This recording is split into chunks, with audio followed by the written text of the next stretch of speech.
কেন একটু হ্যাঁ না বলি নিচে ভাঙ্গা আমার গুরুভজন হবে কিসে আমার জ্ঞানের ঘরে গুঞ্জন আসবে আমার এই জ্ঞানের মধ্যে ছিদ্র আছে অসংখ্য ছিদ্র অসংখ্য ছিদ্রের কারণে আমার জ্ঞানে কোনোটাই ধরে রাখা সম্ভব উপযুক্ত নয় আমার জ্ঞান পরিপক্ক নয় আমার জ্ঞানটা ছিদ্র জ্ঞান শত শত ছিদ্র হাজার হাজার ছিদ্র আমার জ্ঞানের মধ্যে লেগেছে যে ছিদ্র দিয়ে নবীর প্রেমের কথা বললে সেটা থাকে না ওই জ্ঞানের মধ্যে সেই জ্ঞান ধরে রাখতে পারে না আল্লাহর কথা বললে ওইটা ধরে রাখতে পারে না ঈমান আমলের কথা বললে সেটা ধরে রাখতে পারে না কিসের জন্য অজস্র ছিদ্র রয়ে গেছে আমার জ্ঞানে যেমন মাছ করে ওইরকম ভাবে ওই দুনিয়ার মধ্যে রাখলে থাকে না কেন তার ছিদ্র থাকার কারণে পানির কলসের মধ্যে ছিদ্র থাকলে যেরকম পানি থাকে না ওরকম জ্ঞানের করে যদি ছিদ্র থাকে তাহলে মানুষের ঈমান ঠিক থাকে মানুষের ঈমান নষ্ট হয়ে যায় জ্ঞান ছিদ্র তো তোমার ঈমান নষ্ট হয়ে যাবে কেন ঈমানের মধ্যে ছিদ্র এখন ছিদ্র বলে কি ছিদ্র বলে কি জ্ঞানের ছিদ্র কি এটা আমাকে অবগত যে জ্ঞানের ছিদ্র সেই জ্ঞানের ছিদ্র হলো আমার চাওয়া পাওয়া আশা আকাঙ্ক্ষা লোভ লালসা কাম ক্রোধ মোহ মান মাৎসর্য এগুলি হল আমার এগুলি ছিদ্র অগণিত ছিদ্র ছেলের প্রতি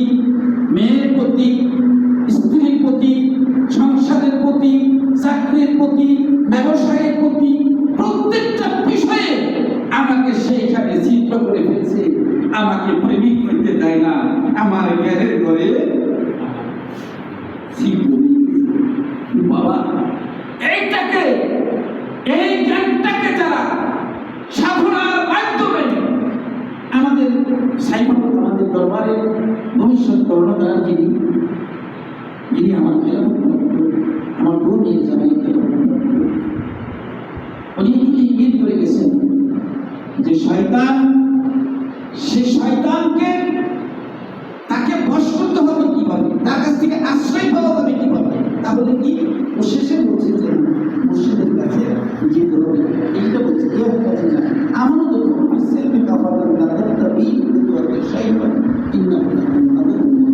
সকলে বলি সব কিছুর ওস্তাদ লাগে বাবা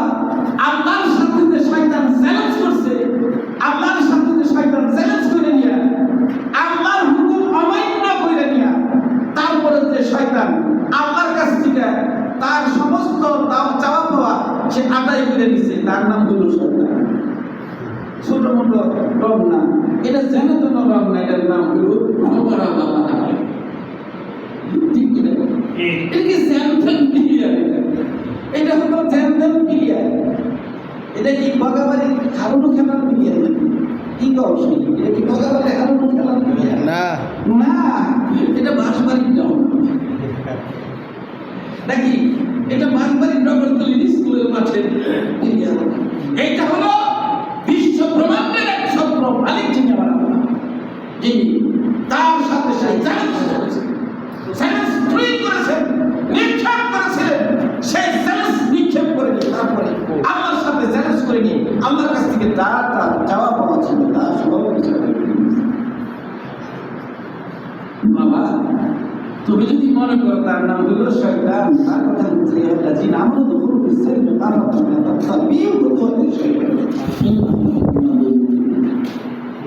যে তোমরা আমি আল্লাহ তাই না আমার ইসলামের মধ্যে পরিপূর্ণভাবে প্রবেশ করো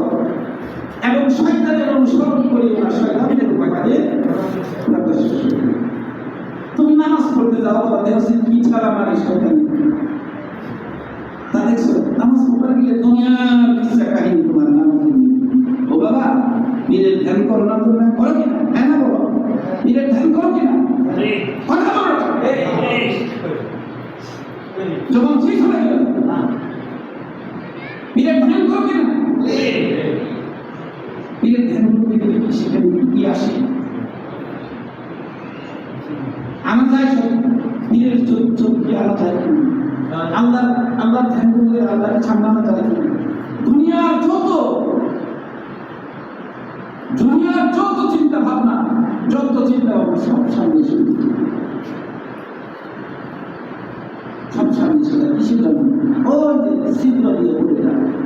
ছিদ্র দিয়ে পড়ে যায়। তোমার জ্ঞান অখণ্ড, তোমার জ্ঞান মানে খণ্ড থাকার কারণে এই জন্য তোমার এই জ্ঞান দ্বারা তুমি আল্লাহকে পৌঁছাইতে পারবে না, রাসূলের কাছে পৌঁছাইতে পারবে না, পীর মুর্শিদের কাছে পৌঁছাইতে পারবে না, তুমি প্রেমিক হইতে পারবে না। কারণ তুমি হলো, তোমার জ্ঞান হলো খণ্ড জ্ঞান। আল্লাহকে লাভ যারা করছে তারা অখণ্ড জ্ঞান লাভ করে অখণ্ড ব্রহ্মাণ্ড একটা গুপ্ত স্বরূপের ব্যক্ত হল। এই গুপ্ত ভাব ব্যক্ত হয়েছে, সেটা অখণ্ডতা অর্জন করেছি অখণ্ড জ্ঞানের মাধ্যমে। সকলে এই জন্য যারা অলি হয়েছে, যারা আউলিয়া হয়েছে, দরবেশ হয়েছে, মুরশিদ হয়েছে, মুমিন হয়েছে, তারা জ্ঞানটাকে অখণ্ডে পরিণত করে নিয়ে অখণ্ড ব্রহ্মাণ্ডের মালিক যিনি, তার সাথে বিলীন হয়ে গিয়ে, তার সাথে একাকার হয়ে গিয়ে, ভাগা হয়ে গিয়ে তারা আল্লাহর জাত পাকের সেই সাথে মিশানি, তারাও সেইখানে কি হয়ে গেছে, তাদের পরিষদের একজন সদস্য হয়ে গেছে।